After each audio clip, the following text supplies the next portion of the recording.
I want to ask a direct question to Barkha Singh, who's chairperson of the Delhi Commission for Women. Ms. Barkha Singh, did you hear about this incident? Since you had the Delhi Commission for Women, an important post. An MLA from Delhi in October this year said, rape is nothing to be ashamed of. Even the Mahabharata mentions an attempt to rape in ancient Indraprastha. And the MLA's comments got support from some of the Khap Panchayats too. Right? Now, I know that you are chairperson of the Delhi Commission for Women, which means you must have been appointed by politicians also. Right. What have you done against this MLA to make an example of him? Actually, I don't know about whom you are talking about.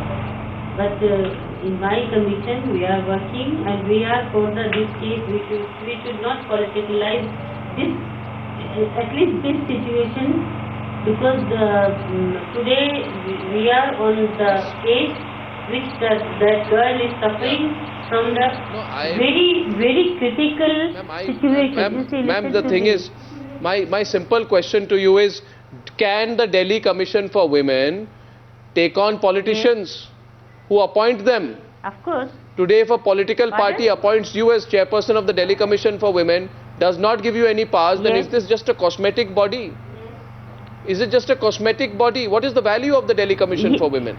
In a city where the crime graph has gone out of control, what is the use of having a Delhi Commission of Women? True. Tell me, why should my taxpayer money fund your commission? Listen to me. You're absolutely right. We should have some more power. We don't have any power. That's very true. That's right. You are absolutely right. We should have some rights because we cannot do anything. Shazia Elmi wants to make a point to you quickly. Yes, Shazia. Yeah, but then why bother at all? Even when you look at the National Commission for Women, the chairperson actually ends up saying that onus is on women because of the way they dress up. So these are the kind of people who are appointed who have such a distorted idea and understanding of the male-female equation. That's not true at all. I'm not contradicting Shazia, but commissions are not powerless. They have adequate powers. They can stand up to such issues. They can definitely, in time, intervene and make a difference for the victim and also for getting justice done faster. I think commissions are now becoming almost, like dead wood. Nothing much is happening. I've been in the commission. All the beneficiaries for largest from a party. They feel obliged not to speak out, and either they don't understand the issue or they don't speak out when they have to. But here is a case of non-politician's child on which there is no vested interest, even if you suspect. But even in this case, and even in many such cases, many of the commissions have not even responded, and that is what really saddens me. Because commissions do have power. I think it's time to call a spade a spade. Commissions do have power. There was a Congress MP in the case which happened in Goa had said, this case spoilt Goa's name in the past, although the young lady herself invited the alleged offences against her. Oh, these are outrageous statements. So what happened to that MP? What happened to that MP? Yes, he should have been pulled up. What happened to the MLA who said that rape is nothing to be ashamed of? What happens to the policemen who go ahead and say that, women generally have bad character, 80% of the cases are consensual, that women are trying to take out money? Don't they say that, Binda Gobar? That women were asking for it? Absolutely. Don't they say that women were asking for it? Such outrageous thing. That they were dressed provocatively. Brinda Gobar. And this runs through not... Yes, you're absolutely right, and these ideas are found not only in the police, but even in the political class. You're absolutely right. The political parties, I think the media would do an interesting survey. Please see how many intercaste, interreligious marriages exist amongst the MP families. The reason why I'm saying this is all of them, through Khap Panchayats, through comments like this, are out to control the sexuality of women. For them, rape is not a crime against women. They don't treat women as human beings. The political class believes in that. And that is why the outrage, so-called outrage that is being shown in Parliament today is not giving any confidence to the people of this country. And I want to make a serious objection to a comment that was made by the leader of the opposition. A woman who survives rape is a fighter and a survivor. And shame on a politician who calls her a zinda lash. Shame on that politician. I would also like to say that most unfortunately in our country, On the one side, there are activists like you. On the other side, there are some activists who want to make some political parties happy. I don't know why. And end up protecting Khap Panchayats. Their problem. As long as, I think you made an important point about the commissions. No, I'm just saying here today, I want to bring the issue back on Khap Panchayats. Who make no headway. Because in this country, the political class of this country has failed, absolutely failed to stop honor killings from happening. We need to revisit that issue as well. Well, before I wrap up the Newshour tonight, I want to go back to one small news report. I couldn't carry details of it earlier on the show.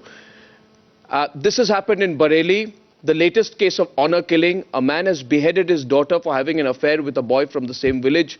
The incident, the accused has confessed to the crime. He surrendered himself at the Izzat Nagar police station.